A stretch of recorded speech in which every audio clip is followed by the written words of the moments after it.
इस वक्त की बड़ी खबर जो युद्ध के मैदान से आ रही वो ये कि रूस की कुपियांस्क विजय से जुड़ा हुआ बड़ा अपडेट सामने है। कुपियांस्क के सिनकोवका में रूसी सेना पहुंच गई है। इस वक्त की बड़ी जानकारी जो कुपियांस्क से आ रही है। सिनकोवका सिटी सेंटर पर रूसी झंडे लहराए गए हैं, बड़ी जानकारी। इसके अलावा ये भी कि कुपियांस्क का सिटी सेंटर कुछ ही किलोमीटर दूर है अब, यानी कुपियांस्क पर पूरी तरह से कब्जा हो सकता है। एक और बड़ी खबर यह कि कुपियांस्क छोड़कर भागी है यूक्रेनी सेना, क्योंकि रूसी सेना वहां पहुंच रही है। लगातार बड़ी जानकारी कुपियांस्क से मिल रही है, लेकिन नाकामी पर नाकामी यूक्रेन के हौसले पस्त नहीं कर रही है। पिछले 100 घंटे से यूक्रेन लगातार रूस के भीतर बड़े धमाके की कोशिश में है। रूस हर हमले को नाकाम कर रहा है, लेकिन यूक्रेन की कोशिशें जारी हैं। सोमवार की सुबह एक बार फिर मॉस्को पर ड्रोन से हमले की कोशिश हुई। एक दिन पहले भी मॉस्को और कुर्स्क में ड्रोन गिराए गए थे। सवाल यह है कि ज़ेलेंस्की क्या रूस को एटमी हमले के लिए उकसा रहे हैं ताकि नेटो युद्ध में शामिल हो जाए, क्योंकि यूक्रेन में ताबड़तोड़ प्रहार के बाद रूस नई जीत के करीब पहुंच गया है। ज़ेलेंस्की उन शहरों को बचाने की बजाय लगातार मॉस्को को टारगेट कर रहे हैं।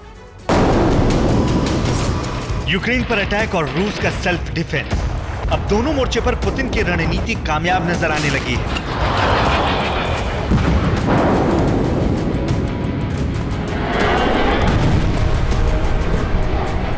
यूक्रेन में होते इन धमाकों का बदला लेने के लिए ज़ेलेंस्की बेचैन है, लेकिन यूक्रेन का एक भी हमला कामयाब नहीं हो रहा है।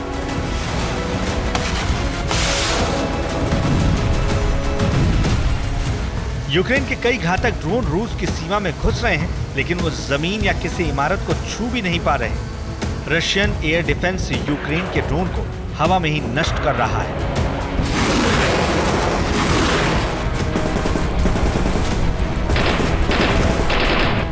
सोमवार की सुबह भी मॉस्को पर कई हमले की कोशिश हुई। मॉस्को की सुरक्षा में हर पल चौकन्ने अफसरों को फिर ड्रोन की गड़गड़ाहट ने डरा दिया।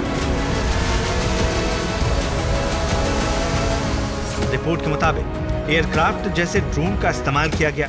इलेक्ट्रॉनिक हथियार से ड्रोन को गिरा दिया गया। यूक्रेनी ड्रोन का मलबा ओडेंत्सोवो प्रांत में गिरा। रूस ने किसी भी ड्रोन हमले से किसी तरह के नुकसान से इनकार किया, लेकिन मॉस्को में कुछ देर के लिए उड़ानों पर असर जरूर पड़ा। मॉस्को में 2 एयरपोर्ट से ऑपरेशन को पूरी तरह से रोक दिया गया। कुपियांस्क में रूस का कब्जा हो चुका है। यूक्रेन की तमाम कोशिशें इस इलाके में नाकाम हुई और अब रूस की सेना यूक्रेन के कुछ और इलाकों में हावी हो रही है। रूस के विजय पथ का रूट अब कुछ साफ होने लगा है। रूस कहां जीत के करीब है और सबसे कड़ा मुकाबला कहां है, पहले आपको ये दिखा देते हैं।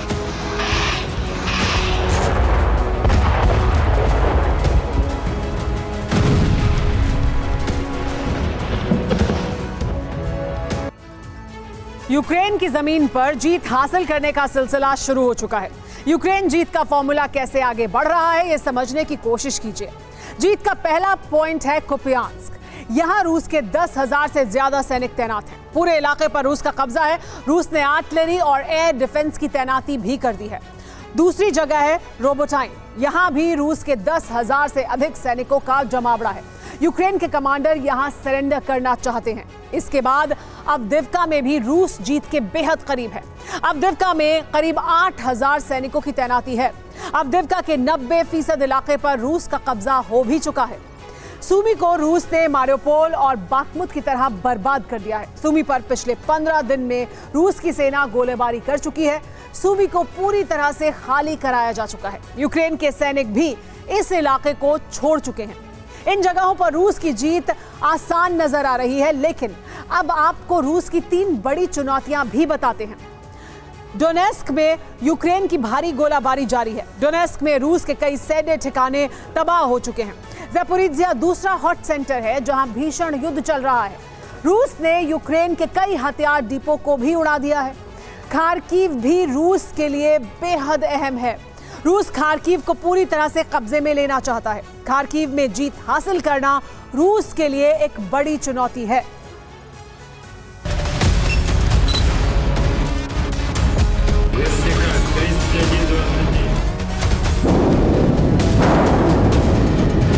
युद्ध में ड्रोन और टैंक कैसे मिलकर काम करते हैं, इसका अंदाजा आपको इस वीडियो से हो जाएगा। अवदीव्का में यूक्रेनी सैनिकों को निशाना बनाने वाली टीम ड्रोन से इमारतों की रेकी करती है। देखिए कैसे पहले एक ड्रोन को लॉन्च किया गया, फिर इमारत में सैनिकों की मौजूदगी देने के बाद वायरलेस से टैंक में मौजूद क्रू से संपर्क किया गया और फिर टैंक ने इमारत पर गोले दागना शुरू कर दिया।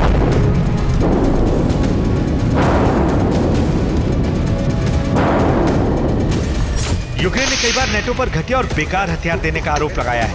यहाँ यूक्रेन के सैनिक बॉडी आर्मर का टेस्ट ले रहे हैं। टेस्ट में सैनिकों को गोली से बचाने वाली इस जैकेट से गोली आर पार हो गई। यूक्रेन के सैनिकों ने जितना नुकसान झेला है, नेटो की तरफ से अब उसकी भरपाई नहीं की जा रही। हालात ये हो गए हैं कि जिन हथियारों को यूक्रेन ने स्क्रैप के लिए रखा था, अब उनको भी इस्तेमाल करना पड़ रहा है। वॉर जोन में एक दूसरे को मात देने की कोशिश जारी है। देखिए जंगल के बीच से रशियन टैंक्स का काफिला गुजर रहा था। रूस की सेना इस बात से अनजान थी कि एक यूक्रेनी ड्रोन उनके हर मूवमेंट की खबर भेज रहा है।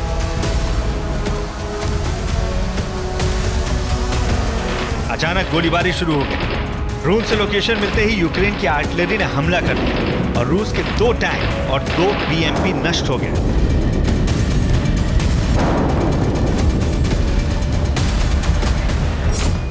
यूक्रेन की आर्टिलरी का एक और हमला देखिए। यूक्रेन की आर्टिलरी से सटीक निशाना लगाया गया और रूस के एक होवित्जर में जोरदार धमाका हुआ।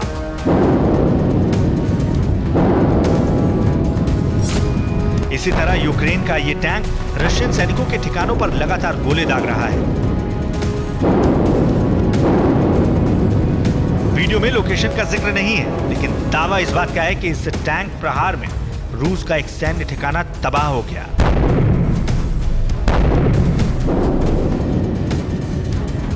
डोनेस्क और ज़ेपोरिजिया में रूस के सैनिक लगातार कोशिश के बावजूद यूक्रेनी फौज पर हावी नहीं हो पा रहे हैं और इन दोनों इलाकों में रूस के हथियारों के गोदाम नष्ट होने की वजह से रूस के सैनिक हथियारों की नई खेप पहुंचने के इंतजार में हैं।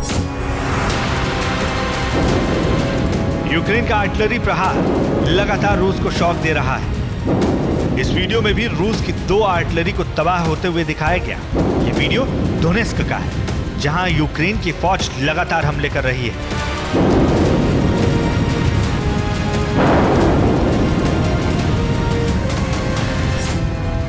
कुपियांस्क पर कब्जे के बाद रूस की सेना अब यहां सप्लाई लाइन को काट रही है। रूस ने यहां ग्लाइडिंग बम का इस्तेमाल करके कुपियांस्क के 2 पुल उड़ा दिए।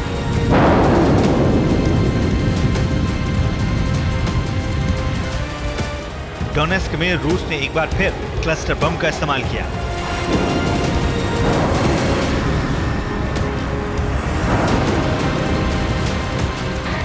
यूक्रेनी फौज डोनेस्क में रिहायशी इलाकों पर गोलीबारी कर रही है। रूस की सेना ने बड़े पैमाने पर यूक्रेनी फौज को खत्म करने के लिए क्लस्टर बम का इस्तेमाल किया।